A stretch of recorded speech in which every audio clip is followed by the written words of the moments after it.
உங்களுக்கு அமைதி உரித்தாக. அன்பார்ந்தவர்களே, மரியன்னையின் ஓராண்டில் வீடியோ வழி விவிலிய வாசிப்பு திட்டத்தின் 247ஆம் நாளுக்குள் நாம் நுழைந்து விட்டோம். அன்பார்ந்தவர்களே, இன்றைக்கி நம்ம எரேமியா புத்தகத்தில் 33ஆம் அதிகாரமும் 34ஆம் அதிகாரமும் வாசிப்போம். அதே போல் 2ஆம் வாசகமாக நம்ம யூதியத்தை துவங்கியிருக்கிறோம் இல்லையா, அதில் நம்ம 3ஆம் அதிகாரம், 4ஆம் அதிகாரம் மற்றும் 5ஆம் அதிகாரம் வாசிப்போம். இன்றைக்கி 3 அதிகாரங்கள் வாசிப்போம் அன்பார்ந்தவர்களே. அப்போ அந்த கதையினுடைய தொடர்ச்சி நமக்கு புரியும். அதே போல் நீதிமொழிகள் பார்த்தோம் அப்படின்னா 16ஆவது அதிகாரத்தில் 29லேருந்து 33 வசனங்கள் இன்றைக்கி நம்ம வாசிப்போம். வந்தவர்களே, நேற்று நம்ம எரேமியா புத்தகத்தில் பார்த்தோம், எசேயா புத்தகத்தில் வருவது போல் அந்த நிலையான உடன்படிக்கை, என்றும் நிலைத்திருக்கக்கூடிய எவர்லாஸ்டிங் காவலன்றை பற்றி நம்ம பார்த்தோம். வந்தவர்களே, இன்றைக்கி நம்ம எரேமியா புத்தகம் 33ஆம் அதிகாரத்தில் இந்த கான்சலேஷன் புத்தகம், இந்த ஆறுதலின் புத்தகம் முடிவுக்கு வருகிறது. 30லேருந்து 33 அதிகாரங்கள், அந்த பகுதியை நம்ம நிறைவு செய்ய போகிறோம்.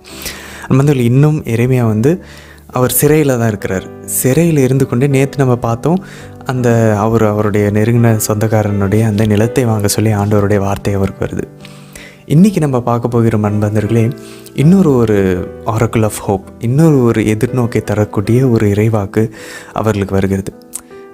சுற்றி எருசலேமை, யூதாவை எல்லாம் நாடு கடத்துவதற்காக பாபிலோன் மன்னனால் அவர்கள் படையெடுத்து வரப்படுகிறார்கள். அதுக்கு மத்தியில் ஆண்டவர் எரேமியா வழியாக கூறுகிறார், அவர்கள் முன்பு இருந்தது போல் அவர்களை திரும்பவும் கட்டி எழுப்பேன். அவர்களுடைய முந்தைய நிலைமைக்கு நான் திரும்ப அவங்கள கூட்டிகிட்டு வருவேன். அவங்களுடைய பாவங்களை மன்னிப்பேன். அவங்களில் ஒரு கணவன் மனைவிக்கு இடையே இருக்கக்கூடிய அந்த ஒரு உறவை போல் நான் அவர்களை ஏற்றுக்கொள்வேன் அப்படின்றார். அது மட்டும் இல்லை, அவர்கள் எனக்கு நன்றி பலி செலுத்துவார்கள் அப்படின்றாங்க. அன்பர்களே, இந்த எரேமியா என்ன ஒரு காட்சியை பார்க்குறாரு, என்ன ஒரு காட்சியை நம்ம காட்டுறாரு அப்படின்னாக்க, திரும்பவும் கோயில் காட்டி எழுப்பப்படும், திரும்பவும் வழிபாடுகள் தூங்கும். ஆனால் இந்த முறை மெசியாவின் காலத்திலும் போது ஒரே ஒரு பலி மட்டும்தான் செலுத்தப்படும். அது என்ன பலினா, இந்த நன்றி பலிகள் தான் அதிகமாக செலுத்தப்படும். அதனால தான் இந்த ராபாய்ஸ் இருக்கிறாங்க இல்லையா, யூதர்களுடைய அந்த போதகர்கள், அவங்களுடைய ட்ரெடிஷனில் சொல்கிறாங்களாம், இறையியல் அறிஞர்கள் சொல்கிறாங்க, மெசியாவின் காலத்தின் போது ஒரே ஒரு பலி தான் இருக்கும். எல்லா தானிய பலி, இல்லை பாவப்போக்கும் கழுவாய் பலி, எல்லா விதமான நீர்ம படையல் எல்லாமே ஒரு முடிவுக்கு வந்துடுமா. ஒரு பலி மட்டும்தான் போயிட்டுருக்குமா. அது thanksgiving, sacrifice of thanksgiving. இந்த நன்றின்ற அந்த வார்த்தைக்கு தான் கிரேக்கத்தில் தானே புதிய ஏற்பாடு எழுதப்பட்டுச்சு. புதிய ஏற்பாட்டில் தேங்க்ஸ் கிவிங் ஆஃபரிங்கை தான் யூக்கரிஸ்டியா அப்படின்னு சொல்கிறோம் அன்பர்களே. அதுதான் இப்போவும் நடந்துகிட்ருக்கு அன்பர்களே. நம்ம ஒவ்வொரு முறையும் திருப்பலிக்கு போகும்போது அதோடைய ஒரிஜினல் யூக்கரிஸ்டின்னு ஆங்கிலத்தை சொல்லுவோம் இல்லையா. யூக்கரிஸ்டி அப்படின்னாக்கா தேங்க்ஸ் கிவிங், நன்றி செலுத்துறது, நன்றி பலி. எப்படி நிறைவேறிருக்குப்பாங்க அன்பர்களே. ஆண்டவர் அந்த நாள் கொண்டு வரும்போது அவர்களை திருப்பி முந்தைய நிலைமை கொண்டு வந்து எல்லாத்தையும் ஒன்றா சேர்த்து கோயிலை திரும்பவும் கட்டி எழுப்பி அவருடைய ஆவியை ஊற்றி புதிய இதயத்தை கொடுத்து எல்லாம் செய்யும் போது, அவர்களுடைய பாவங்களை மன்னிக்கும் போது, நம்மளுடைய சார்பில் நம்ம திரும்பவும் டோடா சாக்ரிஃபைஸ், டோடா அப்படின்னாக்க எபிரேய மொழியில் தேங்க்ஸ் கிவிங். புனித ஜெரோம், அதனால தான் இதை நான் சொல்லலான்னு வந்தவர்களே, புனித ஜெரோம் கூறுகிறார், புனித ஜெரோம் தெளிவாக கூறுகிறார், இந்த நன்றி பலிதான் நற்கருணையில் திருப்பலியில் முழுமையடைகிறது. ஆண்டவர் சொன்ன இந்த நன்றி பலி நம்ம காலத்தில் திருப்பலியில் நடக்குது அப்படின்னு சொல்கிறார் நண்பர்களே. அது மட்டும் இல்லை, யூதா திரும்ப வரும்போது ஆயன் தன் மந்தையை காப்பது போல் அவர் காப்பார் அப்படின்றதெல்லாம் பார்ப்போம். அது மட்டும் இல்லை, யூதாவினுடைய வீட்டாருக்கும் தாவீதினுடைய வீட்டாருக்கும் லேவியர் வீட்டாருக்கும் ஆண்டவர் திரும்பவும் இரக்கம் காட்டுவார்.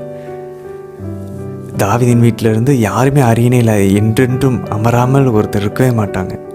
அதேமாதிரி லேவியர்னுடைய வீட்டாரிலிருந்து குருவாக இல்லாமல் போகவே போகாது. இவர்களுடைய எண்ணிக்கையை நான் அதிகரிப்பேன். அன்பர்கள், இதெல்லாம் எங்கே நடந்துச்சு? இப்போ பார்த்தோன்னா தாவீதினுடைய அரியணையில் யாருமே இல்லை, லேவியரை போல் குரு யாருமே இல்லை. ஆனால் வரலாற்று வடிவாக எதுவும் நடக்கலை, லிட்ரலாக பார்த்தோன்னா யூதர்கள்கிட்ட. ஆனால் அது எல்லாம் நம்ம கத்தோலிக்க திருச்சபையில் அது முழு நிறைவுக்கு வந்திருக்கான்னு பார்த்தவர்களே. மாதா கிட்ட சொல்கிறாங்க, கப்ரியேல் தாவீதின் அரியணையில் அவர் அமர்வார், அவரோட ஆட்சிக்கு முடிவே இராது. அவர் மெல்கிசேதேக்கின் முறைப்படி என்றென்று குருவாக இருக்கிறார். அவருடைய குருத்துவத்தில், அவருடைய அரசாட்சியில் நம்ம எல்லாரும் பங்கு பெறுகிறோம். நம்ம எல்லாரும் குருக்கள், அரசர்கள், இறைவாக்கினர்கள். எவ்வளோ அழகாக இருக்குப்பாங்க நம்ம எல்லாருமே. அதனால தான் பாருங்கள், ஒவ்வொரு முறை திருப்பலிக்கு போகும்போது திருப்பலியில் குருவானவர் நிறைவேற்றுகிறார். அதனால் நம்மளும் குருவானவரோட சேர்ந்து அந்த பலியில் நிறைவேற்றும். செய்கிறதுக்கு வேணால் அவர் இருக்கலாம், ஆனால் நம்மளும் அந்த பலியை செலுத்தி கொண்டிருக்கிறோம், குருவோடு சேர்ந்து, ஒரு ஃபாதரோடு சேர்ந்து. மறந்துடவே கூடாதான்னு பார்த்துருக்கலே. அது மட்டும் இல்லை பாருங்கள், மாதாக்கிட்டையும் புரியுது, யோசிப்புக்கிட்டையும். ஆனால் இப்போ நமக்கு புரியும், நம்ம மத்திய நட்சத்திரத்தை வாசிக்க போகிறோம் இல்லையா, அப்போ நமக்கு புரியும் வழிமரபின் பட்டியலெலாம் ஏன் வருது அப்படின்னு சொல்லி. வழிமரபின் பட்டியல் வரும்போது தான் தெரியும், தாவீதின் வீட்டாராகிய அவருடைய குடும்பத்திலேருந்து யோசேப்பு, புனித சூசை தந்தை, மாதா எல்லாரும் வராங்க. அதனால தான் மாதா பாடுறாங்க அவங்களுடைய பாடலில், மேக்னிஃபிகேட்டில், அவர் முன்னோரு குறைத்தபடியே ஆபிரகாமையும் அவர்த்த வழிமரபினரையும் என்றென்றைக்கும் இரக்கத்தோடு நினைவில் கொண்டுள்ளார். தாவீதின் வீட்டாரிலிருந்து திரும்பவும் தேர்ந்தெடுத்து இந்த வாக்குகள் எல்லாம் நிறைவேற்றார் அன்பாந்தர்களே. இவ்வளோ நல்லா போயிட்டுருக்கா. ஆதலின் புத்தகம் 33 முடிஞ்சா அதிகாரத்தோட 34 என்ன நடக்குது, திரும்பவும் அப்படியே தண்டனை தீர்ப்பு பக்கமாக நகருகிறோம் அன்பாந்தர்களே. ஆண்டவர் திரும்பவும் யூதாவும் எருசலேமும் அவங்க உடன்படிக்கைக்கு எல்லாமே பழைய ஏற்பாடு சுற்றி பாருங்கள், கவர்னன்ட் தியாலஜி அன்பாந்தர்களே, உடன்படிக்கை சம்மந்தப்பட்ட விஷயங்கள் தான் போயிட்டுருக்கு. கடைசியாக செதுக்கியா மன்னன்கிட்ட எப்படி அவர் சாவார் அப்படின்றத பற்றி இன்றைக்கி இறைவாக்கு உரைப்பார் ஆண்டவர் எரேமியா இறைவாக்கினர் வழியாக அன்பாந்தர்களே. ஸோ எரேமியா ப்ரொக்ளைம் பண்ணுறது, எரேமியா அந்த தண்டனை தீர்ப்புகள் எல்லாம் என்னென்னலாம் ஆண்டவர் கொடுத்தாரோ அதெல்லாம் வரப்போகுது அப்படின்னு சொல்லி இன்றைக்கி சொல்வார். சரி, யூதித் புத்தகத்துக்கு போவோம் அன்பாந்தர்களே. ஓலபர் எல்லா இடத்துலையும் நாடுகளெல்லாம் கைப்பற்றாரு. அதெல்லாம் நீங்கள் 3ஆம் அதிகாரத்தில் வாசிப்போம். 4ஆம் அதிகாரம் வரும்போது இந்த ஒரு நாடு மட்டும் இந்த ஒரு நாடு மட்டும், எது, இந்த யூதேய நாடு மட்டும் அவருக்கு கீழ்ப்படியாது, அவருக்கு எதிராக போர் தொடுக்கும் அன்பாந்தர்களே. நம்ம யூதா நாடு மட்டும் எப்படி போர் தொடுக்கிறாங்க, சண்டை போடுறதில்ல, எல்லாம் அவங்களோட எல்லைகள்லாம் மூடிடுறாங்க. பட் என்ன தெரியுமா பண்ணுறாங்க அன்பர்களே, இன்றைக்கி நம்ம வாசி கேட்கும்போது யோனா புத்தகத்தில் நினிவே மக்கள் எப்படி தங்களையே தாழ்த்தி கொண்டாங்க உபவாசத்தினாலும் சாக்குடை உடுத்தியும், அதே போல் பிள்ளைங்களும் குழந்தைங்களும் ஆடு மாடுகளும் ஏன் பீடத்தை கூட சாக்கில் அவங்க மூடிட்டாங்களாம். அப்படி எல்லாம் உபவாசம் இருக்கிறாங்க அன்பர்களே. அந்த ஹை ப்ரீஸ்ட் யோவாக்கிம் அப்படின்ற அந்த ஒரு குருவானவர் கூப்பிட்டு இது எல்லாத்தையும் செய்ய வைக்கிறாரு அன்பர்களே. இவ்வளோ தாழ்த்தினாங்கன்னா என்ன நடக்கும் நமக்கு தெரியும் அன்பர்களே. ஆண்டவர் உடனடியாக அவர்களுக்கு துணை செய்ய வருவார் அன்பர்களே. இதில் ஒரு அழகான விஷயம் என்னென்னா, நிறைய பேர் எல்லாருமே இதே மாதிரியே போயிட்டு அவங்களோட ஒரு சமாதானம் செய்வாங்க ஓலபர்னஸோட. ஆனால் யூதா மட்டும் செய்யாது அன்பர்களே. நம்ம யூதா மக்களை போல் இருக்க அழைக்கப்படுறோம். நம்ம சுற்றி உலகம் நிறைய விஷயங்கள் சொல்லுவோம், எல்லோரும் மாதிரி இது மாதிரி பண்ணுங்கள். அதுமாதிரி நம்ம உடம்பு நிறைய விஷயங்களை கேட்கும், சாத்தா நிறைய விஷயங்கள் சொல்லுவோம் அன்பர்களே. எல்லாரும் மாதிரியும் உலக போக்கில் போயிட்டு இருந்தோன்னா இந்த ஓலோபரோட நம்ம சேர்ந்து சமரசம் செஞ்சு சமாதானம் செய்துக்கிற மாதிரி இல்லை. அவன் சாத்தான், அவன் தீய ஆவிகள், பாவத்தோடும் உலகத்தோடும் உடலோடும் சமாதானம் செய்ய முடியாது. கிறிஸ்து சொல்லியிருக்கூடிய விழுமியங்கள் படி நம்ம நடக்கணும். அப்படின்னா சில சமயம் நம்ம தனியாக எதிர்த்து நிற்கணும். நீ பாருங்கள், யூதா மட்டும் தனியாக எதிர்த்து நிற்கும். சில சமயம் நம்மளும் தனியாக தான் நின்னாகணும்னா அப்படி தான் நிற்கணும். புனிதர்கள் அப்படி தான் நின்னாங்க. அதில் ஒரு அழகான விஷயம் 5ஆவது அதிகாரத்தில் பார்ப்போம். இவங்க மட்டும் ஏன் எதிர்த்து நிற்கிறாங்க, எல்லாருமே கீழ்ப்படிஞ்சிட்டாங்க, அடிப்படிஞ்சிட்டாங்க. அப்போ உடனே இவருக்கு டவுட் வருது.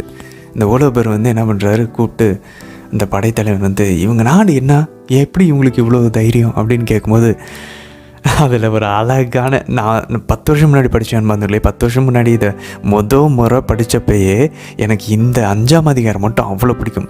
இந்த புத்தகத்தினுடைய முக்கியமான தியாலஜி இந்த 5ஆவது இறையில் இந்த 5ஆவது அதிகாரத்தில் இருக்க அன்பர்களே. இன்றைக்கி யூதித் புத்தகம் 5ஆம் அதிகாரம் நீங்கள் என்ஜாய் பண்ணுவீங்க. அவர் அழகாக சொல்லுவார் ஹிஸ்ட்ரி. இது வரைக்கும் நம்ம படித்தோம் இல்லையா பழைய ஏற்பாடு, அதை சிம்பிளாக ஷார்ட்டாக முடிப்பார்.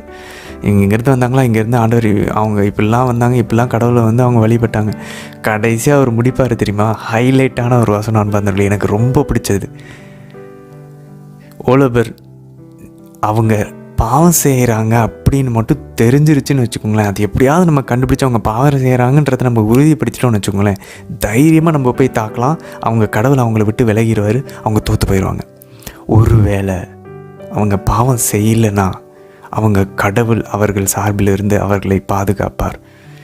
நம்ம எல்லோரும் முன்னாடியே அசிங்கப்பட்டு தோற்றுப்போம் அப்படின்னாங்க. எவ்வளோ ஸ்ட்ராங்கான ஒரு பவர்ஃபுல்லான ஒரு ஸ்டேட்மெண்ட் பாருங்கள் நண்பர்களே. நிறையா வரலாறுல பார்த்தோன்னா அப்படி தான். கையில் ஜெபமாலையை எடுத்து நின்றவங்க துப்பாக்கி வச்சுட்டு நிற்கிறாங்களாம். அயர்லாண்டிலலாம் இந்த கத்தோலிக்கர்களுக்கு எதிராக நடந்த அந்த இனப்படுகொலையெல்லாம் எல்லாம் ஜெபமாலையை வச்சுட்டு முட்டி போகிறாங்களே, என்ன சுடுறதுனா சுடுன்னு. அவங்க பார்த்து அந்த ஜென்ரல் மிரள்றாங்க, என்னன்னா இவங்க உயிரை கூட பயப்பட மாட்டேங்கிறாங்க, கையில் ஏதோ ஒரு மணியை வச்சுட்டு நிற்கிறாங்க. அவங்களுக்கு தெரில அந்த மணியுடைய வல்லமை, அது ஜெபமாலையின் வல்லமை அவங்களுக்கு தெரியல. அன்பார்ந்தவர்களே, ஆயர் ஹியூ சொல்லுவார், நீங்கள் தொடர்ந்து ஜெபமாலை ஜெபிச்சிங்கன்னா ஒன்று ஜெபமாலையை விட்டுருவீங்க, இல்லைன்னா பாவத்தை விட்டுருவீங்க. ரெண்டில் ஏதாவது ஒன்று விட்டுருவீங்க, ரெண்டும் ஒட்டா போயிட்டுருக்காது அப்படின்வார். ஜெபமாலையை பிடிச்சிக்கிட்டோம், பாவத்தை விட்டுருவோம். அன்பார்ந்தவர்களே, நம்ம ஓலோபர்னுக்கு சரண்டர் ஆகிறோமா, இல்லை கையில் ஜெபமாலையை எடுத்து அவனை எதிர்த்து நிற்கிறோமா? இன்றைக்கி நம்ம வாசிக்கும் போது இதெல்லாம் யோசிக்கணும் அன்பார்ந்தவர்களே. ஓலோபர்னை நம்மளுடைய சாத்தானா நம்மளுடைய பாவமாக பார்க்கணும். சரி, இன்றைக்கி நீதிமொழிகளில் இதுக்கு ரொம்ப தொடர்புள்ள ஒரு அழகான வசனம் பாருங்கள் அன்பார்ந்தவர்களே. நம்ம உலகத்தின் போக்கின்படி உலகக்கூடாதுன்னு சொன்னோம் இல்லையா, அதன்படி போகக்கூடாது அப்படின்னு சொல்லி. உலகம் என்ன சொல்லுது? உங்கள் முடியெல்லாம் வெள்ளையாக இருந்தால் நீங்கள் அழகாக இல்லை, நீங்கள் அசிங்கமாக இருக்கீங்க, நீங்கள் இவ்வளோ இந்த வயசுலேயே வெள்ளை முடி வந்துருச்சு, டை அடிங்கன்னு சொல்லுறாங்க. ஆனால் பைபிள் இதுக்கு என்ன சொல்லுதுன்னு நீங்கள் பார்ப்போம். அதை விளக்க வரையில் அதுக்கு புனிதர்கள் என்ன சொல்கிறாங்க அப்படின்றதையும் நம்ம பார்ப்போம். குறிப்பாக புனித அகஸ்தினார். ஸோ இந்த விஷயங்களை பற்றி இன்றைக்கி நம்ம நீதிமொழிகளில் வாசிப்போம் அன்பார்ந்தவர்களே. சரி, இன்றைய தினத்திற்கான விவிலிய வாசிப்பகுதிக்குள்ளே நம்ம ஜெபத்தோட இணையலாம் அன்பார்ந்தவர்களே. தந்தை, மகன், தூய ஆவியாரின் பெயராலே ஆமென். தந்தையம் யாவை இறைவனை அழைத்து ஜெபிப்போம். அருள் நிறைந்த அன்னை மரியே வாழ்க, ஆண்டவர் உம்முடனே, பெண்களுக்குள் ஆசை பெற்றவர் நீரே அம்மா. உம்முடைய திருவயிற்றின் கனியாகிய இயேசு கிறிஸ்துவும் ஆசை பெற்றவரே. புனித அன்னை மரியே, இறைவனின் தாயே, பாவிகளாய் இருக்கிற எங்களுக்காக இப்பொழுதும் எங்கள் இறப்பின் வேலையிலும் வேண்டிக் கொள்ளும் அம்மா. ஆமேன். சுதனாகிய ஆண்டவர் இயேசுவை அழைத்து ஜெபிப்போம். அருள் நிறைந்த அன்னை மரியே வாழ்க, ஆண்டவர் உம்முடனே, பெண்களுக்குள் ஆசை பெற்றவர் நீரே அம்மா. உம்முடைய திருவயிற்றின் கனியாகிய இயேசு கிறிஸ்துவும் ஆசை பெற்றவரே. புனித அன்னை மரியே, இறைவனின் தாயே, பாவிகளாய் இருக்கிற எங்களுக்காக இப்பொழுதும் எங்கள் இறப்பின் வேலையிலும் வேண்டிக் கொள்ளும் அம்மா. ஆமேன். தூய ஆவியானவரை அழைத்து ஜெபிப்போம். அருள் நிறைந்த அன்னை மரியே வாழ்க, ஆண்டவர் உம்முடனே, பெண்களுக்குள் ஆசை பெற்றவர் நீரே அம்மா. உம்முடைய திருவயிற்றின் கனியாகி இயேசு கிறிஸ்துவும் ஆசை பெற்றவரே. புனித அன்னை மரியே, இறைவனின் தாயே, பாவிகளாய் இருக்கிற எங்களுக்காக இப்பொழுதும் எங்கள் இறப்பின் வேலையிலும் வேண்டிக் கொள்ளும் அம்மா. ஆமேன். எரேமியா ஆகமம் அதிகாரம் 33. காவல் கூடத்தில் எரேமியா இன்னும் அடைபட்டிருக்கையில் ஆண்டவரின் வாக்கு 2ஆம் முறை அவருக்கு அருளப்பட்டது. உலகை படைத்தவரும் அதை உருவாக்கி நிலைநாட்டியவருமான ஆண்டவர் என்பது அவர் பெயராகும். இவ்வாறு கூறுகிறார்: என்னிடம் மன்றாடு, உனக்கு நான் செவிசாய்ப்பேன். நீ அறிந்திராத மாபெரும் செயல்களையும் மறைபொருள்களையும் உனக்கு நான் விளக்கி கூறுவேன். முற்றுகை தளங்கள், வாள் முதலியவற்றால் தகர்க்கப்பட்டு கிடக்கும் இந்நகரின் வீடுகளை குறித்தும், யூதா அரசர்களின் அரண்மனைகளை குறித்தும் இஸ்ராயேலின் கடவுளாகிய ஆண்டவர் கூறுவது இதுவே: எதிர்த்து போரிடவும் சினம் கொண்டு சீற்றமுற்று நான் வெட்டி வீழ்த்திய மனிதர்களின் பிணங்களால் வீடுகளை நிரப்பவும் இதோ கல்தேயர் வந்து கொண்டிருக்கின்றனர். ஏனெனில் இந்நகரின் தீச்செயல் அனைத்தையும் முன்னிட்டு அதனின்று நான் என் முகத்தை திருப்பிக் கொண்டேன். ஆயினும் நான் அந்நகரின் காயங்களை ஆற்றி குணப்படுத்துவேன். அம்மக்களுக்கு நலனளித்து நிலையான நிறைவாழ்வை வழங்குவேன். யூதாவை அதன் அடிமைத்தனத்தினின்றும் இஸ்ரவேலை அதன் அடிமைத்தனத்தினின்றும் நான் அழைத்து வருவேன்.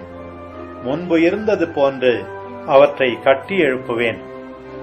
எனக்கு எதிராக அவர்கள் செய்துள்ள பாவங்களினின்று அவர்களை நான் தூய்மைப்படுத்துவேன். அவர்கள் எனக்கு விரோதமாய் செய்துள்ள குற்றங்கள், கிளர்ச்சிகள் ஆகிய எல்லாவற்றையும் நான் மன்னிப்பேன். நான் எருசலேமுக்கு செய்து வரும் எல்லா நன்மைகளையும் பற்றி கேள்வியோரும் உலகின் மக்களினத்தார் அனைவரின் முன்னிலையில் அது எனக்கு மகிழ்ச்சி, புகழ்ச்சி, மாட்சி தரும் நகராய் விளங்கும். நான் அதற்கு வழங்கும் அனைத்து நலத்தையும் வளத்தையும் கண்டு அவர்கள் அஞ்சி நடுங்குவார்கள். ஆண்டவர் இவ்வாறு கூறுகிறார்: ஆளரவமற்ற பாழ்நிலம் என நீங்கள் அழைக்கும் இவ்விடத்தில் மனிதனோ குடிமகனோ விலங்கோ இன்றி பாழடைந்து கிடைக்கும் யூதாவின் நகர்களிலும் எருசலேமின் தெருக்களிலும் மகிழ்ச்சியின் ஒலியும் அக்களிப்பின் ஆரவாரமும் மணமகன் மணமகள் குரலொலியும் மீண்டும் கேட்கும். படைகளின் ஆண்டவருக்கு நன்றி செலுத்துங்கள், ஏனெனில் அவர் நல்லவர், அவரது பேரன்பு என்றென்றும் உள்ளது என பாடியவாறு ஆண்டவர் இல்லத்திற்கு நன்றி பலிகளை கொண்டு செல்வோரின் பேரொலியும் கேட்கும். ஏனெனில் நாட்டை நான் அடிமைத்தனத்தினின்று விடுவித்து முன்னைய நன்னிலைக்கு உயர்த்துவேன் என்கிறார் ஆண்டவர். படைகளின் ஆண்டவர் இவ்வாறு கூறுகிறார்: மனிதனோ விலங்கோ இன்றி பாழடைந்து கிடக்கும் இவ்விடத்திலும் இதை அடுத்த எல்லா நகர்களிலும் இடையர் தம் மந்தைகளை இளைப்பாற்றும் குடியிருப்புகள் மீண்டும் தோன்றும். மலைப்பகுதியில் உள்ள நகர்களிலும் செபேலாவை சார்ந்த நகர்களிலும் நெகேபை சார்ந்த நகர்களிலும் பென்யமீன் நாட்டிலும் எருசலேமின் சுற்றுப்புறங்களிலும் யூதாவின் நகர்களிலும் ஆடுகளை எண்ணி சரிபார்ப்பவனின் கண்காணிப்பில் அவை மீண்டும் கடந்து செல்லும் என்கிறார் ஆண்டவர். இதோ நாள்கள் வருகின்றன என்கிறார் ஆண்டவர்.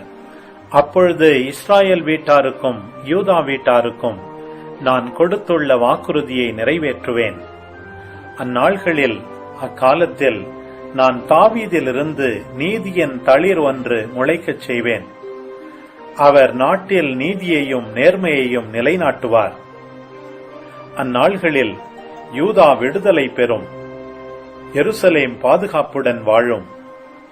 யாவே சித்கேனோ என்னும் பெயரால் இந்நகர் அழைக்கப்படும். ஏனெனில் ஆண்டவர் கூறுவது இதுவே: இஸ்ராயேல் வீட்டின் அரியணையில் வீற்றிருக்கத்தக்க ஒருவர் தாவீதுக்கு இராமல் போகார். என் திருமுன் எரிபலிகள் செலுத்தவும் தானிய படையல்கள் ஒப்புக்கொடுக்கவும் என்றென்றும் பலிகள் நிறைவேற்றவும் தக்க ஒருவர் லேவி குலத்து குருக்களிடையே இராமல் போகார். ஆண்டவரின் வாக்கு எரேமியாவுக்கு அருளப்பட்டது. ஆண்டவர் இவ்வாறு கூறுகிறார்: பகலும் இரவும் முறைப்படி வராதவாறு அவற்றோடு நான் செய்து கொண்ட உடன்படிக்கை உங்களால் உடைத்தெறியப்படுமாயின், என் ஊழியன் தாவீதோடு நான் செய்து கொண்ட உடன்படிக்கையும் உடைத்தெறியப்படும். தாவீதின் அரியணை ஏறி ஆட்சி செய்யும் மைந்தன் அவனுக்கு இருக்க மாட்டான். என் பணியாளர்களான லேவி குலத்து குருக்களுக்கும் இவ்வாறே நிகழும். எண்ண முடியாத விண்மீன்களையும் அளக்க முடியாத கடல் மணலையும் போல என் ஊழியன் தாவீதின் வழிமரபினரையும் என் பணியாளரான லேவியரையும் நான் பெருகச் செய்வேன். ஆண்டவரின் வாக்கு எரேமியாவுக்கு அருளப்பட்டது. ஆண்டவர் தேர்ந்து கொண்ட 2 குடும்பங்களையும் அவர் தள்ளிவிட்டார் என்று இம்மக்கள் பேசிக்கொள்வதை நீ கவனித்ததில்லையா? என் மக்கள் ஓர் இனமாக திகழாத அளவுக்கு என் மக்களை அவர்கள் இழிவாக நடத்துகிறார்கள். அவர்களை ஓர் இனமாக கூட கருதுவதில்லை.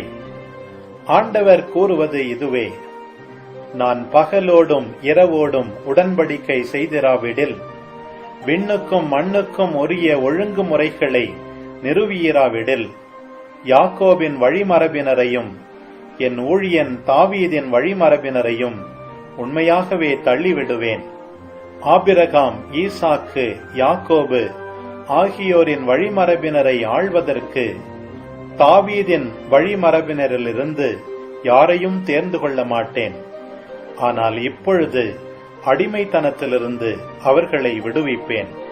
அவர்கள் மீது இரக்கம் காட்டுவேன். எரேமியா ஆகமம் அதிகாரம் 34.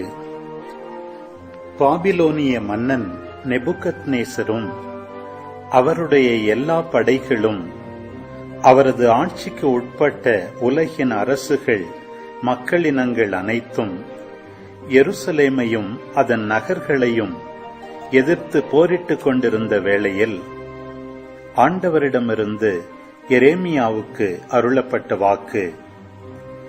இஸ்ரவேலின் கடவுளாகிய ஆண்டவர் இவ்வாறு கூறுகிறார்: நீ போய் யூதா அரசன் செதேக்கியாவிடம் சொல்ல வேண்டியது, ஆண்டவர் கூறுவது இதுவே: பாபிலோனிய மன்னனிடம் என் நகரை கையளிக்கப் போகிறேன். அவன் அதை தீக்கிரையாக்குவான். நீ அவனுடைய கைக்கு தப்பமாட்டாய். மாறாக திண்ணமாய் பிடிபட்டு அவன் கையில் ஒப்புவிக்கப்படுவாய். பாபிலோனிய மன்னனை நீ முகத்துக்கு முகம் பார்ப்பாய். அவனோடு நேருக்கு நேர் பேசுவாய். நீ பாபிலோனுக்கு போவாய். ஆயினும் யூதாவின் அரசனே செதேக்கியா, ஆண்டவரின் வாக்கை கேள். உன்னை பற்றி ஆண்டவர் கூறுவது இதுவே: நீ வாளால் மடிய மாட்டாய், ஆனால் அமைதியாகவே சாவாய்.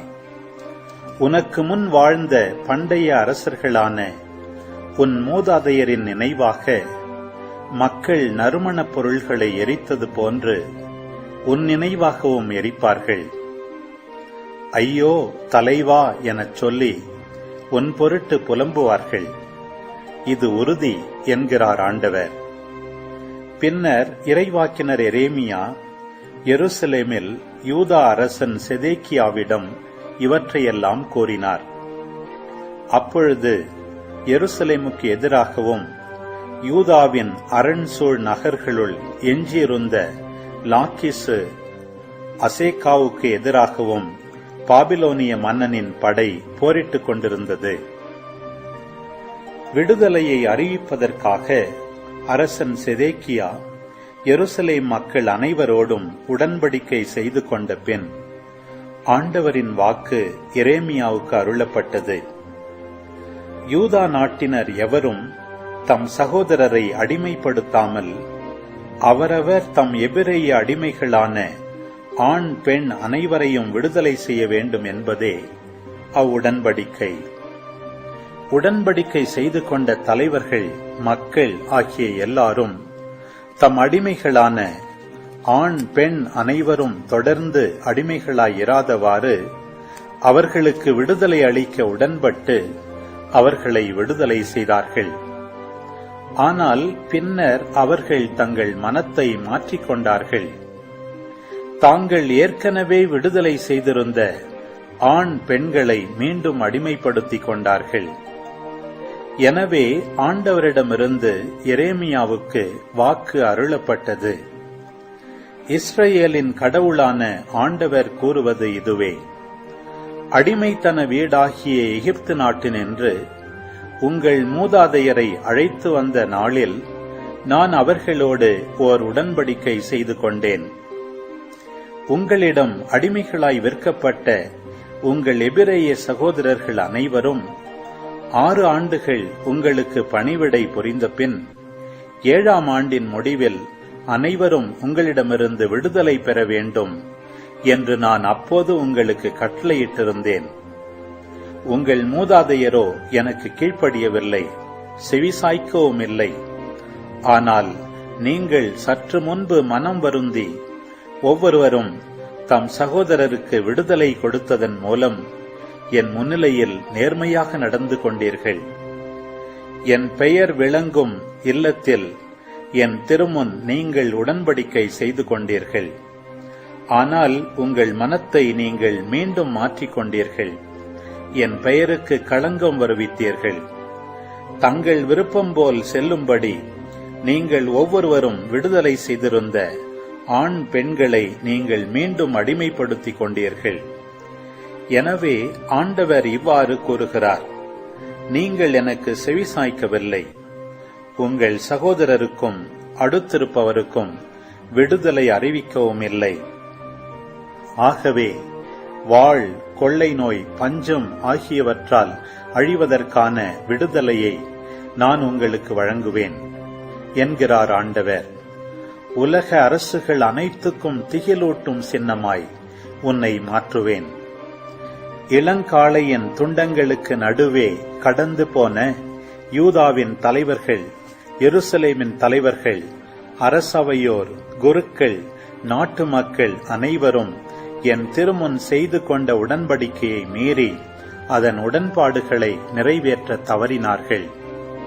எனவே இரண்டாக வெட்டப்பட்டு அத்துண்டங்களிடையே கடந்து செல்வதற்காக பயன்படுத்திய இளங்காளையைப் போல் அவர்களை நான் ஆக்குவேன். அவர்களை அவர்தம் பகைவர் கையிலும் அவர்களது உயிரை பறிக்க தேடுவோர் கையிலும் நான் ஒப்புவிப்பேன். அவர்களுடைய பிணங்கள் வானத்து பறவைகளுக்கும் வையகத்து விலங்குகளுக்கும் இரையாகும். யூதா அரசன் செதேக்கியாவையும் நாட்டு தலைவர்களையும் அவர்தம் பகைவர் கையிலும் அவர்களது உயிரை பறிக்க தேடுவோர் கையிலும் உங்களிடமிருந்து பின்வாங்கி நிற்கும் பாபிலோனிய மன்னனது படையின் கையிலும் ஒப்புவிப்பேன். இதோ நான் கட்டளையிடப் போகிறேன் என்கிறார் ஆண்டவர். நான் அவர்களை என் நகருக்கு திரும்ப அழைத்து வருவேன். அவர்கள் அதை தாக்கி கைப்பற்றி தீக்கிரையாக்குவார்கள். யூதாவின் நகர்கள் குடியிருப்பாரற்று பாழாய் போகும்படி செய்வேன். யூதித்து ஆகமம் அதிகாரம் 3. ஆகையால் அந்த நாடுகளின் மக்கள் அமைதி வேண்டி ஓலோபெரினிடம் தூதர்களை அனுப்பி பின்வருமாறு கூறினார்கள்.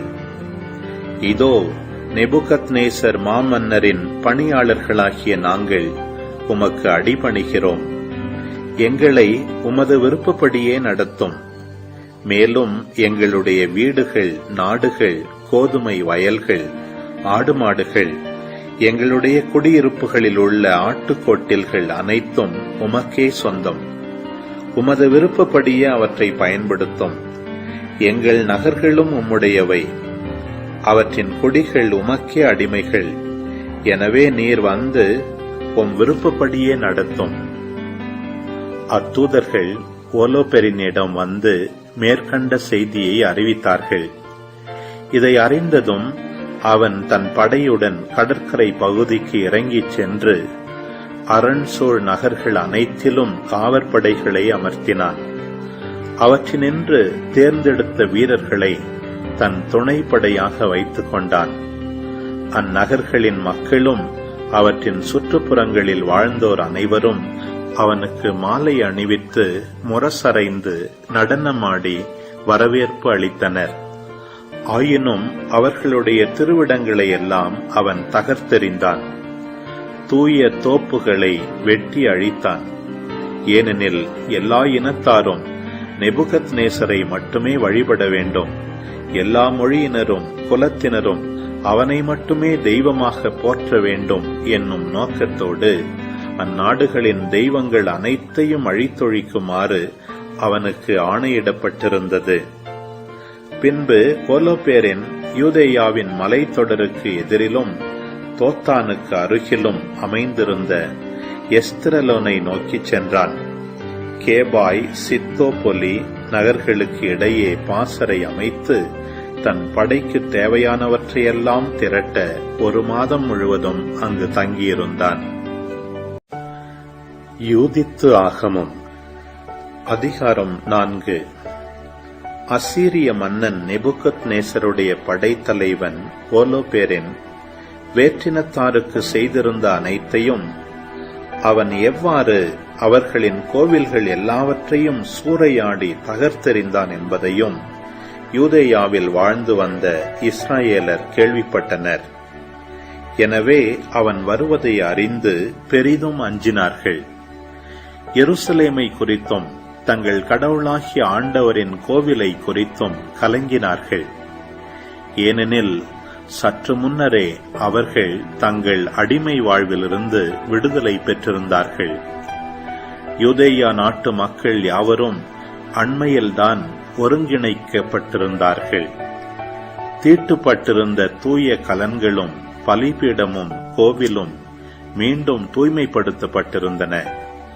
அவர்கள் சமாரியா நாடு முழுவதற்கும் கோனா, பெத்கோரோன், பெல்மாயிம், எரிகோ, கோபா, ஐசோரா, சாலேம் பள்ளத்தாக்கு ஆகிய நகர்களுக்கும் செய்தி அனுப்பினார்கள். உடனே அவர்கள் உயர்ந்த மலையுச்சிகளை கைப்பற்றி அங்கிருந்த ஊர்களை காவல் அரண் செய்து வலுப்படுத்தினார்கள். அவர்களின் வயல்கள் அண்மையிலேயே அறுவடையாகியிருந்ததால் போருக்கு முன்னேற்பாடாக உணவுப் பொருள்களை சேகரித்தார்கள். அக்காலத்தில் எருசலேமில் இருந்த தலைமை குரு யோவாக்கிம் என்பவர் எஸ்திரலோனுக்கு எதிரிலும் தோத்தான் சமவெளிக்கு அருகிலும் அமைந்திருந்த பெத்தூலியா, பெத்தமஸ்தாயும் ஆகிய நகரங்களின் மக்களுக்கு மடல் எழுதி அனுப்பினார். யூதேயாவுக்குள் நுழைவதற்குரிய மலைப்பாதைகளை கைப்பற்றுமாறு அவர்களுக்கு கட்டளையிட்டார். ஒரே நேரத்தில் இருவர் மட்டுமே செல்லக்கூடிய அளவுக்கு அவை குறுகியனவாயிருந்ததால் தாக்குவதற்காக மேலே ஏறி வரும் எவரையும் தடுப்பதற்கு எளிதாயிருந்தது. தலைமை குரு யோவாக்கியமும் எருசலேமில் குழுமியிருந்த இஸ்ராயேல் மக்களின் ஆட்சி மன்ற உறுப்பினர்களும் ஆணையிட்டபடி இஸ்ராயேலர் செய்து முடித்தனர். இஸ்ராயேலின் ஆண்கள் யாவரும் கடவுளை நோக்கி மிகுந்த ஆர்வத்துடன் கூக்குரலிட்டார்கள். நோன்பிருந்து தங்களையே தாழ்த்திக் கொண்டார்கள். அவர்களும் அவர்களுடைய மனைவியர், மக்கள், கால்நடைகள், உடன்வாழ் அந்நியர்கள், கூலியாள்கள், அடிமைகள் ஆகிய அனைவரும் இடுப்பில் சாக்கு உடை அணிந்து கொண்டனர். எருசலேமில் வாழ்ந்து வந்த இஸ்ராயேலிய ஆண்கள், பெண்கள், குழந்தைகள் ஆகிய அனைவரும் தலையில் சாம்பலை தூவிக்கொண்டனர். சாக்கை விரித்து கோவிலின் முகப்பில் ஆண்டவர் திருமுன் குப்புற விழுந்தனர். பிறகு அவர்கள் பலிபீடத்தையும் சாக்கினால் மூடினார்கள். இஸ்ராயேலின் கடவுளை நோக்கி தங்கள் குழந்தைகள் அடிமை வாழ்வுக்கு கையளிக்கப்படாதவாறும், மனைவியர் கவர்ந்து செல்லப்படாதவாறும், உரிமை சொத்தாகிய நகர்கள் அழிவுறாதவாறும், வேற்றினத்தார் ஏளனம் செய்யும் அளவுக்கு திருவிடம் தீட்டுப்பட்டு இழிவுறாதவாறும் காத்திடும்படி ஒரே குரலில் மனமுருகி மன்றாடினார்கள். ஆண்டவர் அவர்களது குரலுக்கு செவிசாய்த்தார். அவர்களது கடுந்துன்பத்தை கண்ணுற்றார். ஏனெனில் யூதேயா முழுவதிலும் எருசலேமில் எல்லாம் வல்ல ஆண்டவரது கோவில் முன்னிலையிலும் மக்கள் பல நாள் நோன்பிருந்தார்கள். தலைமை குரு யோவாக்கியமும் ஆண்டவர் திருமுன் பணிபுரிந்த குருக்கள் அனைவரும், திருவழிபாட்டு பணியாளர்களும் இடுப்பில் சாக்கு உடை அணிந்து கொண்டு அன்றாட எரிபலிகளையும் மக்களின் நேர்ச்சிகளையும் தன்னார்வ காணிக்கைகளையும் செலுத்தினார்கள்.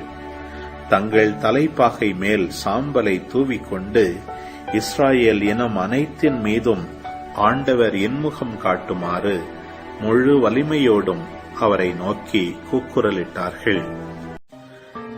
யூதித்து ஆகமம் அதிகாரம் 5. இஸ்ரேல் மக்கள் போருக்கு ஆயத்தமாகிவிட்டார்கள்.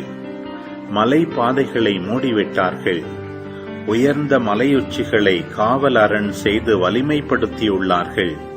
சமவெளிகளில் வழித்தடைகளை அமைத்துள்ளார்கள் என்று அசீரியரின் படைத்தலைவன் ஓலோபெரனுக்கு தெரிவிக்கப்பட்டது. அப்பொழுது அவன் கடுஞ்சினமுற்றான். மோவாபு நாட்டு தலைவர்கள், அம்மோன் நாட்டு படைத்தலைவர்கள், கடலோர பகுதிகளின் ஆளுநர்கள் ஆகிய அனைவரையும் அழைத்தான். கானான் நாட்டு மக்களே, எனக்கு மறுமொழி கோருங்கள். மலை நாட்டில் வாழும் இந்த மக்கள் யார்? இவர்கள் குடியிருக்கும் நகர்கள் யாவை? இவர்களுடைய படை வீரர்களின் எண்ணிக்கை என்ன? இவர்களுடைய ஆற்றலும் வலிமையும் எதில் அடங்கும்? இவர்களின் மன்னன் யார்? இவர்களுடைய படைத்தலைவன் யார்? மேற்கு நாடுகளில் குடியிருக்கும் எல்லா மக்கள் நடுவிலும் இவர்கள் மட்டும் வந்து என்னை சந்திக்க மறுத்தது ஏன் என்று அவர்களை வினவினான். அம்மோனியர் யாவருக்கும் தலைவரான அக்கியோர் ஓலோபெரினிடம் பின்வருமாறு கூறினார். என் தலைவரே, உம் பணியாளனின் வாய் நின்று வரும் சொல்லை கேளும். மலை நாட்டில் உமக்கு அருகே வாழ்பவர்களான இந்த மக்களை பற்றிய உண்மையை உமக்கு எடுத்துரைப்பேன். உம் பணியாளனின் வாய் நின்று பொய் எதுவும் வராது. இந்த மக்கள் கல்தேயரின் வழிமரபினர். கல்தேயா நாட்டில் வாழ்ந்த தங்கள் மூதாதையரின் தெய்வங்களை இவர்கள் வழிபட விரும்பாததால் ஒரு காலத்தில் மெசபத்தோமியாவில் குடியேறினார்கள்.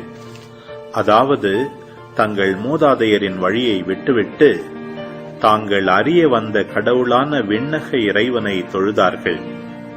இதனால் கல்தேயர் தங்கள் தெய்வங்களின் முன்னிலையில் நின்று இவர்களை விரட்டியடித்த பொழுது இவர்கள் மெசபத்தோமியாவுக்கு தப்பியோடி அங்கு நீண்ட நாள் தங்கியிருந்தார்கள். பின்னர் தாங்கள் தங்கியிருந்த இடத்தை விட்டு கானான் நாட்டுக்கு செல்லுமாறு அவர்களுடைய கடவுள் அவர்களுக்கு கட்டளையிட்டார். அவ்வாறே அவர்கள் அங்கு குடியேறி பொன், வெள்ளி, பெருந்திரளான கால்நடைகள் ஆகியவற்றால் வளமையுற்றார்கள். கானான் நாடெங்கும் பஞ்சம் நிலவிய பொழுது அவர்கள் எகிப்து நாட்டுக்கு சென்றார்கள். அங்கு உணவு வளம் நீடித்தவரை தங்கியிருந்தார்கள். அப்பொழுது அவர்களது இனம் எண்ண முடியாத அளவுக்கு பலுகி பெருகியது. ஆகையால் எகிப்து மன்னன் அவர்கள் மீது பகைமை கொண்டு செங்கல் செய்யும் கடின வேலையை அவர்கள் மீது வஞ்சகமாய் சுமத்தினான். அவர்களை கொடுமைப்படுத்தி அடிமைகளாக்கினான். எனவே அவர்கள் தங்கள் கடவுளை நோக்கி கூக்குரலிட்டார்கள். அவரும் எகிப்து நாடு முழுவதையும் தீரா கொள்ளை நோய்களால் தாக்கினார். ஆகையால் எகிப்தியர் அவர்களை தங்களிடமிருந்து விரட்டி அடித்தனர். அப்பொழுது கடவுள் அவர்கள் கண்முன் செங்கடலை வறண்டு போகச் செய்தார். அவர் சீனாய், காதேசு பர்னேயா வழியாக அவர்களை நடத்திச் செல்ல அவர்கள் பாலை நிலத்தில் வாழ்ந்த யாவரையும் விரட்டி அடித்தார்கள். பின்னர் எமோரியரின் நாட்டில் குடியேறினார்கள். தங்கள் வலிமையால் கெஸ்போனியர் யாவரையும் அழித்தொழித்தார்கள். யோர்தான் ஆற்றை கடந்து மலை நாடு முழுவதையும் தங்கள் உடைமையாக்கிக் கொண்டார்கள்.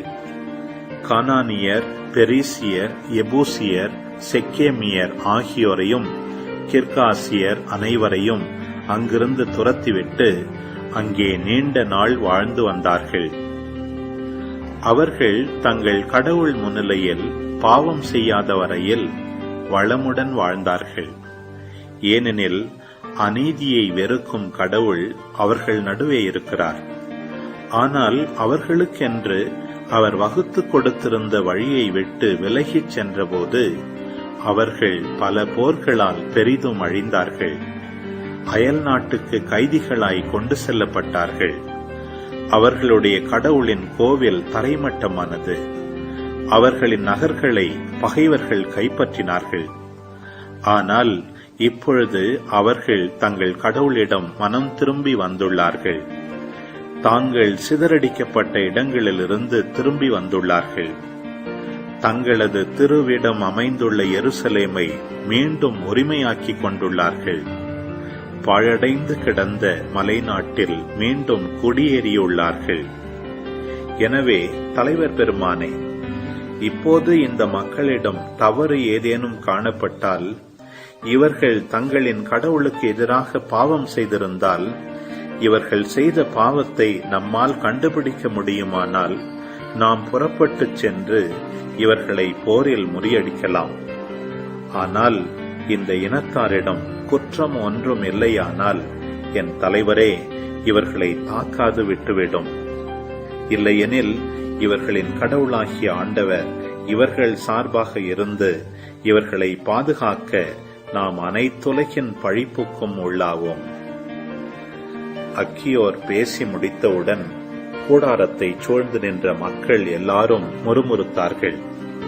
ஓலோபெரினின் அலுவலர்களும் கடலோரத்திலும் மோவாபிலும் வாழ்ந்தோர் யாவரும், அக்கியோரை கொன்று போடுங்கள், இஸ்ராயேலருக்கு நாம் அஞ்ச தேவையில்லை, ஏனெனில் அம்மக்கள் கடுமையாய் போரிடும் வலிமையோ ஆற்றலோ அற்றவர்கள். ஆகவே ஓலோபெரின் எம் தலைவரே, நாம் மேலே முன்னேறிச் செல்வோம், உமது பெரும் படைக்கு அவர்கள் இரையாவார்கள் என்று கூறினர். நீதிமொழிகள் அதிகாரம் 16. வன்முறையாளர் அடுத்தவரை ஏமாற்றி கெட்ட வழியில் அவரை நடக்கச் செய்வார். கண்ணை மூடிக்கொண்டிருப்போர் முறைகேடானதை சிந்திப்பர். வாயை மூடிக்கொண்டிருப்போர் தீமை செய்ய திட்டமிடுவர். நரைமுடி மதிப்பிற்குரிய மணிமுடி, அது நேர்மையான நடத்தையால் வரும் பயன். வலிமையுடையவரை விட பொறுமையுடையவரே மேலானவர். நகரை அடக்குகிறவரை விட தன்னை அடக்குகிறவரே சிறந்தவர். மடியில் உள்ள திருவுளச் சீட்டை ஒருவர் குலுக்கி போடலாம், ஆனால் திருவுளத் தீர்ப்பை வெளிப்படுத்துபவர் ஆண்டவரே. ஆமேன். ஆண்டவரே, இந்த நாளுக்கான இந்த அழகான இறைவார்த்தை பகுதிகளுக்காக நன்றி செலுத்துகிறோம் அப்பா. ஆண்டவரே, எரேமியா புத்தகத்தில் நீங்கள் சொல்கிறீங்க, அவர்கள் உம்மை நோக்கி மன்றாடும் போது நீங்கள் அவருக்கு செவி சாய்த்தீர்கள்.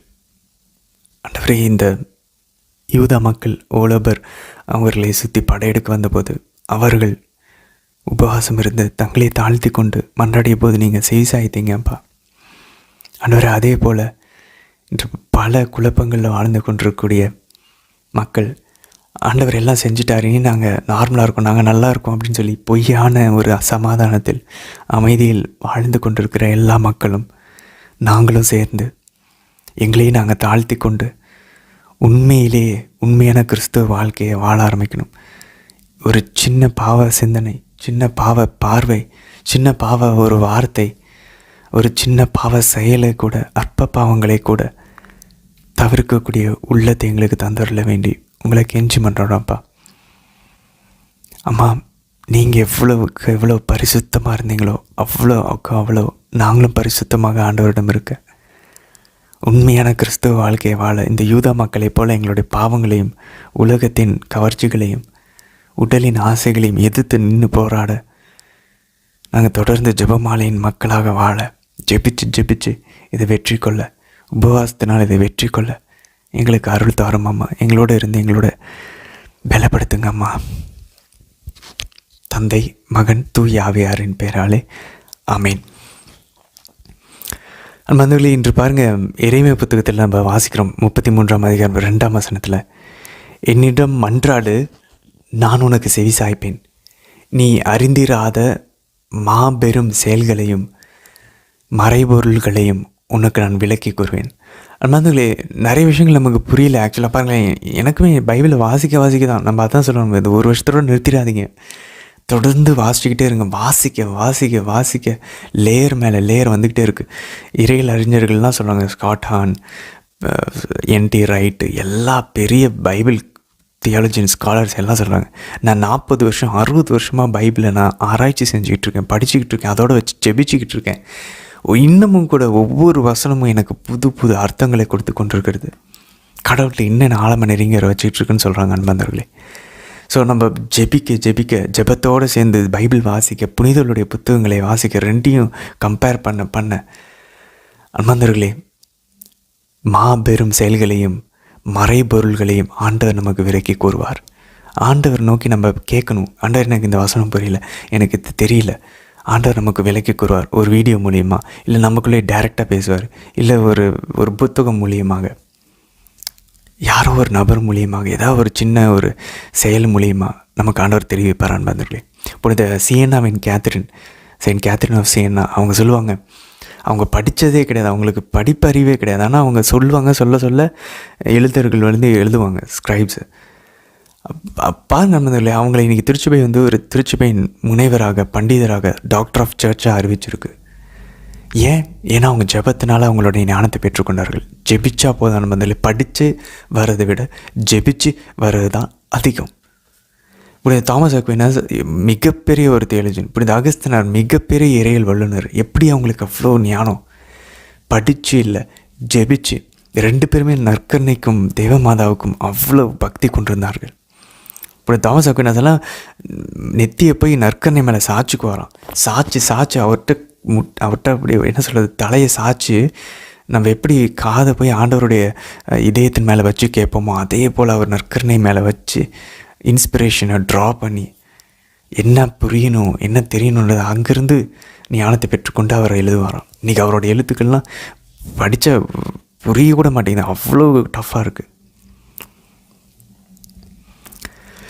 5ஆம் வசனம் பாருங்கள், நான் என் முகத்தை திருப்பிக் கொண்டேன். அன்பர்களே, பைபிளை திரும்ப நீங்கள் நோட் பண்ணிங்களா என்னன்னு தெரில, திருப்பாடலையும் சரி பழைய பாடலையும் சரி, இணையச்சட்டத்தில் நம்ம என்ன வாசிக்கிறோம்? 6ஆம் அதிகாரத்தில் ஆண்டவர் தம் முகத்தை நம் மீது திருப்பி தமது முகத்தின் ஒளியை நம் மீது பிரகாசிக்க செய்வார். ஆசீர்வாதம் பண்ணும்போது ஆண்டவருடைய முகம் நம்ம பக்கம் திரும்புது. பாவம் செய்யும்போது அவருடைய முகம் நம்மை விட்டு திரும்புகிறது. அதனால தான் நம்ம திருப்பாடல் 51 வாசிக்க, ஆண்டவர் உமது முகத்தை மறைத்து கொண்டு என் அக்கிரமங்களை எல்லாம் முற்றிலும் நீக்கிவிடும். தாவீது சொல்கிறாரு. உண்மையில் அப்போ நம்ம பாவம் செய்யும்போது ஆண்டவர் முகம் அசிங்கமாக இருக்கும் போல் நம்மளை பார்க்குறதுக்கு, நம்மளை பார்க்குறதுக்குன்னு சொல்லக்கூடாது, ஆக்சுவலாக நம்மளுடைய பாவத்தை பார்க்கும்போது. இப்போ நம்ம பிள்ளைங்க இவ்வளோ நம்மளுடைய ஒரு மான மரியாதை, நம்ம குடும்பத்தினுடைய மரியாதைக்கு ஒரு மாதிரி விதிவிலக்காக நடந்துக்கிட்டாங்கன்னா எவ்வளோ நமக்கு ரொம்ப அசிங்கமாக இருக்கும். இவன் என் பிள்ளை மாதிரியே நடந்துக்க மாட்டேங்கிறானேன்னு சொல்லி அவர் சொல்கிறார் பாருங்க, நான் என் முகத்தை திருப்பி கொண்டேன். லிட்ரலாக நடக்குது போல். பட் அஃப்கோர்ஸ் அவர் திரும்பினா அவர் அப்பா இல்லையா, அவர் விட்டுட்டு போக மாட்டார், திரும்பி வரும். பட் இந்த மெக்கானிசம் நடக்கும் போல். ஒவ்வொரு முறை நம்ம பாவம் செய்யும்போது அவர் முகத்தை திருப்பி கொள்கிறார். அவர் முகம் நம்ம மேலே இருந்துச்சு, ஆசீர்வாதம் தான். அதுக்கப்புறம் பாருங்கள் 8ஆம் வசனத்தில், எனக்கு எதிராக அவர்கள் செய்துள்ள பாவங்கள் நின்று அவர்களை நான் தூய்மைப்படுத்துவேன். அவர்கள் எனக்கு விரோதமாய் செய்துள்ள குற்றங்கள், தீச்செயல்கள் ஆகிய எல்லாவற்றையும் நான் மன்னிப்பேன். அன்பார்ந்தவர்களே, எப்படி அவர் நம்ம பாவங்களிலேருந்து நம்மளை தூய்மைப்படுத்துகிறாரு, எப்படி கழுவுறாரு, எப்படி மன்னிக்கிறாரு. 1 யோவான் 1ஆம் அதிகாரம் 7ஆம் வசனம் சொல்லுது, 9ஆம் வசனம் சொல்லுது, எபிரேயர் 9:14 சொல்லுது, இயேசு கிறிஸ்துவின் இரத்தத்தினாலும் தூய ஆவியானவரினாலும் அவருடைய வார்த்தையினாலும் நாம் குணமாகிறோம். அந்த இரத்தத்தை நற்கருணையில் உட்கொள்கிறோம். வார்த்தையை பைபிளிலிருந்து வாசிக்கிறோம். ஆவியானவரை திருவருள் சாதனங்களிலும் ஜெபத்திலிருந்தும் நம்ம பெற்றுக்கொள்கிறோம். வேறு என்ன வேணும் அன்பார்ந்தவர்களே? நம்ம பாவத்திலிருந்து விடுவிக்கப்பட்டு கழுவப்படுவதற்கு. பாவ சங்கீர்த்தனத்தில் இது நடக்குது. அவருடைய ரத்தமும் ஆவியும் நமக்கு பொழியப்படுகிறது. 11ஆம் வசனம் பாருங்கள், இதுதான் இந்த நம்ம நற்கருணைக்கான இந்த நன்றி திருப்பலி. பாருங்கள், படைகளின் ஆண்டவருக்கு நன்றி செலுத்துங்கள், ஏனெனில் அவர் நல்லவர், என்றென்றும் உள்ளது அவரது பேரன்பு. என்னை பாடியவாறு ஆண்டவர் இல்லத்தில் நன்றி பலிகளை கொண்டு செல்வார்கள். பாருங்கள் நண்பர்களே, நன்றி பலியை அவங்களுடைய ஆண்டவருடைய இல்லத்தில் நிறைவேற்றக்கூடிய அந்த பேரொலியை கேட்கும் அப்படின்றார். அந்த நன்றி பலி தான் நற்கருணை திருப்பலி. 14-15 வசனங்களை பாருங்கள். அப்பொழுது இஸ்ரேல் வீட்டாருக்கும் யூதா வீட்டாருக்கும் நான் கொடுத்த வாக்குறுதியை நிறைவேற்றுவேன். நண்பர்களே, அதனால தான் இஸ்ரேலில் யூதாவின் வீட்டிலேருந்து தாவீதின் வீட்டிலேருந்து தேவமாதாவையும் புனித சுசேத்தையும் இங்கேருந்து தான் எடுக்கிறார். அதனால தான் எல்லா நற்செய்தியாளர்களும் தெளிவாக, லூக்கா நற்செய்தியாளரும் மத்தேயு நற்செய்தியாளரும் தெளிவாக வழிமரபு பட்டியலை எடுக்கிறாங்க. இவர் தாவீது வீட்டில் இருந்தால் பிறந்தார் அப்படின்னு. இப்போ புரிதான் வந்தவங்களை ஏன் வழிமரபு பட்டியல் முக்கியம் அப்படின்னு நம்ம இன்னும் விளக்குறையில் பார்ப்போம் மத்தேயு நற்செய்தி வரும்போது. ஸோ திரும்ப பாருங்கள், ஒரு தளிர். அக்காலத்தில் நான் தாவீதிலிருந்து நீதியின் தளிர் ஒன்றை முளைக்கச் செய்வேன். தாவீதிலிருந்து எங்கேயா முளைக்கும்? தாவீது தான் செத்துட்டாரே, அவருடைய ஆன்மாவை தான் விண்ணகத்தில் இருக்கே. ஆக்சுவலாக தளிர் எங்கேருந்து வந்துச்சு? ஆண்டவர் சொல்கிற இந்த தளிர் மாதாவிடம் இருந்துச்சு. அப்போ இந்த இடத்துல தாவீதுன்ற அந்த ஒரு நபர் மாதாவினுடைய முன்னடையாளம். அந்த நாளில் மாதாவிலிருந்து ஒரு தளிர் வரும், அதுதான் ஆண்டவர் இயேசு கிறிஸ்து. அவர் நாட்டில் நீதியையும் நேர்மையும் நிலைநாட்டுவார். இது ஃபுல்லாக மாதாவிடம் நிறைவேறுது அன்பார்ந்தவர்களே. அதுக்கப்புறம் பாருங்கள் 33ஆம் அதிகாரத்தில் 17-22 வசனங்கள் அன்பார்ந்தவர்களே. அந்த உடன்படிக்கையினுடைய அந்த கவனம் பாருங்கள். லேவியர் புத்தகத்தில் நம்ம வாசிக்கிறோம், லேவியருடைய குடும்பத்தில் யாருமே ஒரு குருவானவர் இல்லாமல் போகவே போகாது அப்படின்னு சொல்லி சொல்கிறாங்க அன்பார்ந்தவர்களே. ஆண்டவருடைய வார்த்தை அதிகரிச்சுக்கிட்டே போகும். நம்ம அந்த அந்த லேவியனுடைய குலத்தை சார்ந்தவர்களும் தாவீதின் குலத்தை சார்ந்தவர்களுடைய வழிமரபு எண்ணிக்கை அதிகரிச்சுக்கிட்டே இருக்கும் அப்படின்னு சொல்லி நம்ம பார்க்குறோம். ஸோ இது எப்படி நிறைவேறுது? புதிய உடன்படிக்கையில் மெல்கிசேதேக்கின் முறைப்படி ஆண்டவர் இயேசு தாவீதின் வழிமரபில் வராரு, அரசராக இருக்கிறார். அதே நேரத்தில் அவர் மெல்கிசேதேக்கின் முறைப்படி அவர் குருவாகவும் இருக்கிறார். அதனால குருத்துவமும் இந்த அந்த அவையும் அந்த அரசரனுடைய அந்த வழிமரபும் குறையாமல் இன்னி வரைக்கும் எண்ணிக்கை அதிகரிச்சுட்டே இருக்கு. எப்படி? நம்மள வழியாக நம்ம எல்லாருமே குருக்கள், அரசர்கள், இறைவாக்கினர்கள். நம் மூலமாக ஆண்டவர் கொடுத்த இந்த வாக்கு நிறைவேறுது அன்பந்தர்களே. சரி, யூதித் புத்தகத்துக்குள்ளே போவோம். யூதித் புத்தகம் பாருங்கள் அன்பந்தர்களே. மக்கள் பாருங்கள், நாடு கடத்தலேருந்து திரும்ப வந்திருக்காங்க. நாடு கடத்தல் ஆண்டவர் சொன்ன மாதிரி இந்த 490 வருஷம் அவர்களுக்கு பாடத்தை கற்றுத்தந்து விட்டது. அவர்களை தாழ்ச்சியாக்கிடுச்சு. கடவுள் யாருன்றது புரிய வச்சிருச்சு. அவங்க பாவம் செஞ்சால் என்ன நடக்கும்ன்றது புரிய வந்துருச்சு. பாருங்கள் அன்பர்களே, 9ஆம் வசனத்தில் நம்ம அதான் வாசிக்கிறோம். அவர்கள் தங்களே தாழ்த்தி கொண்டு உபவாசம் இருந்தார்கள். திரும்ப பாருங்கள், உபவாசம் இருக்கிறதுக்கும் நம்மளே நம்ம தாழ்த்திக்கிறதுக்கும் அவ்வளோ தொடர்பு இருக்குது. அப்போ பாருங்கள், நம்ம எவ்வளோ பாவம் செஞ்சுருக்கிறோம், எவ்வளவு கர்வத்தோடு இருக்கிறோம். அன்பர்களே, நீங்கள் நம்புறீங்களோ நம்மளே, மாதம் நம்ம வாழ்க்கையில் வந்தாங்கன்னா உடல் ஒருத்தல் கூடவே வரும். ஏன்னா உடல் ஒருத்தல் இல்லாமல், உபவாசம் இல்லாமல் உள்ளம் தாழ்ச்சி அடையாது. உள்ளம் தாழ்ச்சி அடையலைன்னா நம்ம உண்மையான அந்த ட்ரூத்தை நோக்கி போக மாட்டோம் அன்பர்களே. பொய்யான போலி மகிமையை நோக்கி போயிட்டுருப்போம். உண்மையான கிறிஸ்டியன் லைஃப்குள்ளே நுழையவே முடியாது. தாழ்ச்சி அடையாமல் நம்மளே நம்ம கரெக்டாக பார்க்காம இது எதுவுமே நடக்காது. அது இறங்கணுன்னா நம்ம திமிரும் கர்வமும் செருக்கும் இறங்கணுன்னா, உடையணுன்னா உடம்பை தாழ்த்தணும் அன்பர்களே. உபவாசம் இருந்து குறைச்சாதான் அதுக்குள்ளே நம்ம வர முடியும் அன்பர்களே. அதனால தான் ஆண்டவர் சொல்கிறார், முட்டி மோதுறவங்களாம் இறையாசுக்குள்ளே நுழைஞ்சிட்றாங்க. அந்த இடுக்கமான வாயிலுக்குள்ளே போகிறவங்களாம், கஷ்டப்படுறவங்களாம் உள்ளே போகிறாங்க. சும்மா இருக்கவங்க யாரும் போக மாட்டேங்கிறாங்க அன்பர்களே. 13ஆம் வசனம் பாருங்கள். ஆண்டவர் அவர்களது குரலுக்கு செவி சாய்த்தார். இவ்வளோ தாழ்ச்சியாக இருக்கிறாங்க. விலங்குகளை முதல் கொண்டு, ஆண்டவர் முன்னாடி ஊழியம் புரிகிற குருக்கள் முதல் கொண்டு எல்லாரும் சாக்கோடையை உடுத்துறாங்க. அதனால் என்ன நடக்குது? 13ஆம் வசனத்தில் ஆண்டவர் அவர்களுக்கு குரலுக்கு செவி சாய்த்தார். அவர்களுடைய கடும் துன்பத்தை கண்ணோக்கினார். ஏனெனில் யூதா முழுவதிலும் எருசலேமில் எல்லாம் வல்ல ஆண்டவரது கோவிலிலும் முன்னிலையிலும் மக்கள் பல நாள் நோன்பு இருந்தார்கள். அப்போ பாருங்க நண்பர்களே, பல நாள் நோன்பு இருக்கும்போது ஆண்டவருடைய உள்ளத்தை, அவருடைய முகத்தை அவர் திருப்பி கொண்டேன்னு சொல்கிறார் எரேமியாவில். நாலு கடத்தலுக்கு அப்புறம் பார்க்குறோம், திரும்பவும் அவங்க பக்கமாக திரும்புகிறார். ஸோ மக்கள் பாடத்தை கற்றுக்கொண்டார்கள் நாடு கடத்தலிருந்து. அதான் நம்ம யூதத்தில் இந்த இடத்துல நம்ம பார்க்குறோம். அதுக்கப்புறம் பாருங்கள் 5ஆம் அதிகாரத்தில் எனக்கு ரொம்ப பிடிச்ச அதிகாரம். அதில் பாருங்கள் 4ஆம் வசனம். மேற்கு நாடுகளில் குடியிருக்கும் எல்லா மக்கள் நடுவிலும் இவர்கள் மட்டும் வந்து என்னை சந்திக்க மறுத்தது ஏன்? இவங்க மட்டும் ஏன் எங்ககிட்ட வந்து அடிப்பணிய மாட்டேங்கிறாங்க? அவர் அழகாக சொல்கிறார் பாருங்கள், சொல்யூஷன் உங்களுக்கு வேணுமா?